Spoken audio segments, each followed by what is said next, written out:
On va évoquer maintenant la vie d'une icône du cinéma avec Damien Thévenot. Si maman si maman si tu voyais ma vie, je pleure comme je ris, si maman si. Bonjour Damien, merci d'être en ligne avec nous et d'évoquer effectivement une icône du cinéma, à savoir Romy Schneider, dont la fille Sarah Biasini vient de publier justement un ouvrage qui évoque cette relation mère-fille à tous les niveaux, puisqu'elle parle aussi de sa fille à elle, Sarah. Exactement. Bonjour Laurent, bonjour à tous. Oui, un très beau livre, Laurent, intitulé La beauté du ciel, édition Stock. On ne peut pas reprocher à Sarah Biasini de s'être beaucoup épanchée sur sa maman. Elle était très sollicitée, elle en parlait peu, elle était très discrète. Et le moment fut venu de parler de cette maman. Elle va vous expliquer, Sarah, dans quelques instants, pourquoi le moment fut venu. En tout cas, on peut rappeler que Sarah, c'est la fille de Daniel Biasini et de Romy Schneider. Elle n'a que 4 ans et demi lorsque sa maman décède en 1982. Donc évidemment, en filigrane, il y a cette question, comment est-ce qu'on se construit, on grandit sans sa maman? C'est terrible. Mais en plus, quand cette maman, c'est une star de cinéma que tout le monde s'approprie, c'est pas évident. Ce livre est honnête, ce livre est très bien écrit. Nous avons rencontré Sarah. Regardez. Ce soir, nous sommes septembre. Bonjour Sarah. Bonjour. Votre livre, je l'ai perçu comme une magnifique déclaration d'amour à votre mère. Je crois que c'est un projet que vous portiez en vous depuis pas mal de temps, mais il fallait un déclic. Alors, j'avais envie d'écrire depuis très longtemps, c'est vrai. Et effectivement, quand je suis tombée enceinte, tout d'un coup, vous dites, mais alors, quel genre de mère je veux être, mais quel genre d'enfant j'ai été, quel genre de mère j'ai eu, qu'est-ce que je veux transmettre? Vous racontez dans ce livre qu'il y a des moments, quand on vous parlait de votre maman, vous étiez adolescente dans la rue, on vous disait, mais vous êtes sa fille, vous disiez non.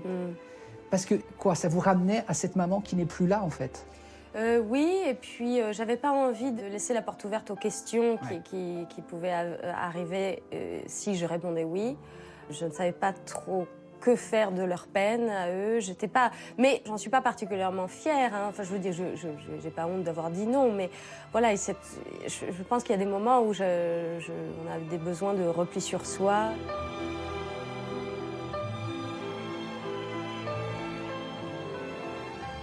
Vous écrivez, j'arrive à l'âge où ma mère est partie, 43 ans. Ça vous inspire quoi par rapport à votre petite fille?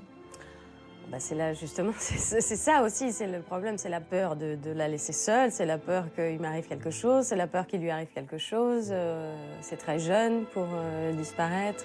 Il y a un chapitre qui est magnifique, magnifique d'écriture, de sobriété, il n'y a pas de pathos. C'est lorsque vous avez, du haut de vos 4 ans et demi, souvenir de l'annonce du décès de votre maman par votre père. Ça a été difficile à écrire, ce chapitre? Bah, j'ai pleuré parce que c'était un souvenir assez... Je m'en rappelais finalement assez bien. Votre papa s'agenouillant devant vous? Oui, après, on en a reparlé. Je me suis trompée sur quelques détails, mais c'était pas grave. Mais c'était pas difficile à écrire. Ça m'a fait pleurer, mais c'est pas grave de pleurer. On a l'impression, à la lecture de votre livre, que plus le temps passe et plus votre maman vous manque, en fait. Non, je peux pas dire qu'elle...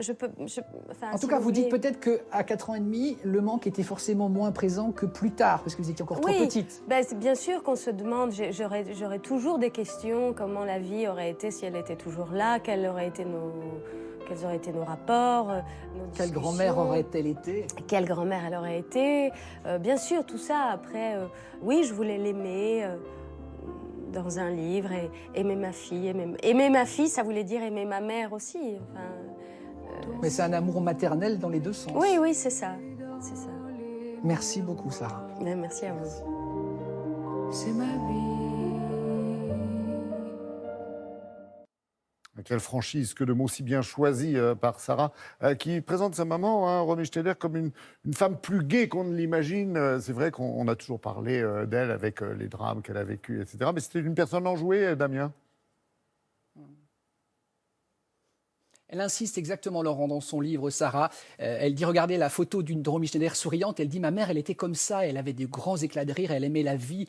Évidemment, il y a le drame qu'elle a vécu, la perte de son fils, donc le grand frère de Sarah, David, en 1981, qui l'a terrassé, douleur, on le comprend. Mais elle dit, certaines personnes ont aimé rajouter un peu du drame, au mélodrame. Gardons de ma maman l'image d'une femme pétillante, souriante, avec cette photo de Romy absolument délicieuse. Lisez ce livre de Sarah, il est magnifique, je lui ai prédit une belle carrière d'écrivaine à Sarah, elle est comédienne, mais je pense que là, il faut qu'elle continue sur cette voie parce que c'est magnifiquement écrit. Ouais, quand vous la croisez la prochaine fois sur scène ou pour parler d'un prochain livre, vous l'embrassez pour nous, très sincèrement. Merci beaucoup, Damien. La beauté du ciel de Sarah Biasini, c'est aux éditions. Romy avec le masque.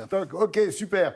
Et puis merci d'avoir choisi la musique du film Les choses de la vie, signé Philippe Sard. Excellent goût. Musique, tiens, et si on en parlait ?